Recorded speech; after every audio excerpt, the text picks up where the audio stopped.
నమస్తే, welcome to Abhinav Bharat. విద్యుత్ బిల్లుల చెల్లింపు కోసం ఫోన్ పే, గూగుల్ పే వంటి డిజిటల్ చెల్లింపులకు వినియోగదారులను ప్రోత్సహించిన విద్యుత్ పంపిణీ సంస్థలు ఇటీవల ఆ చెల్లింపులు నిలిపివేయడంతో గట్టి ఎదురుదెబ్బ తగిలింది. నెల రోజుల వ్యవధిలోనే బిల్లుల చెల్లింపులు భారీగా తగ్గిపోవడంతో ఆ శాఖ అధికారులు కంగుతిన్నారు. దీంతో ఫోన్ పే చెల్లింపులు తిరిగి పునరుద్ధరించినట్లు ప్రకటించారు. ఈ మేరకు విద్యుత్ పంపిణీ సంస్థ ఏపీసీపీడీసీఎల్ యాప్, వెబ్సైట్తో పాటు ఫోన్ పేతో కూడా చెల్లింపులు చేసుకోవచ్చని తెలిపారు.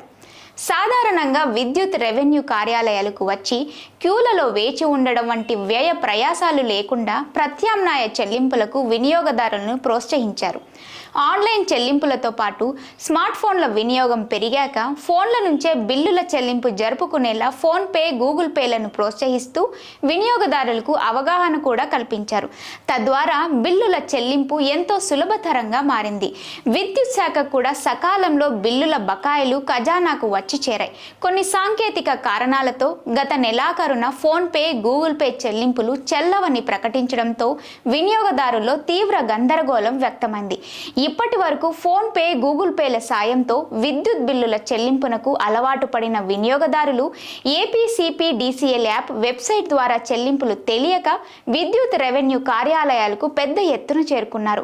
దాంతో గతంలో ఎన్నడూ లేని విధంగా విద్యుత్ రెవెన్యూ కార్యాలయాలు, చెల్లింపు కేంద్రాల వద్ద పెద్ద పెద్ద క్యూలు కనిపించాయి. అయితే ఫోన్ పే, గూగుల్ పే చెల్లింపుల నిలిపివేత సాంకేతిక కారణాలతోనే జరిగిందని, ఇందులో ఎవరి ప్రమేయం లేదని అధికారులు చెప్తున్నారు.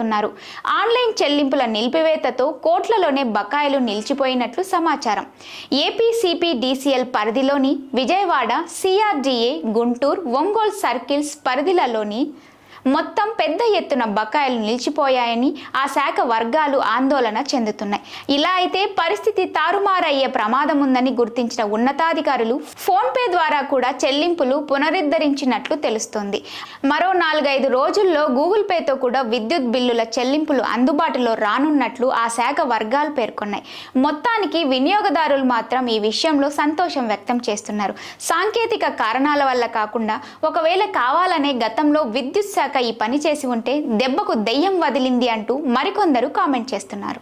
నాయకులారా, మీ పనితనం మీ అధినాయకులకు తెలియజేయాలనుకుంటున్నారు. ప్రజలారా, మీ సమస్యలను మీ నాయకులకు తెలియజేయాలనుకుంటున్నారు. ప్రజా సమస్యల పరిష్కార వేదిక మీ అభినవ్ భారత్.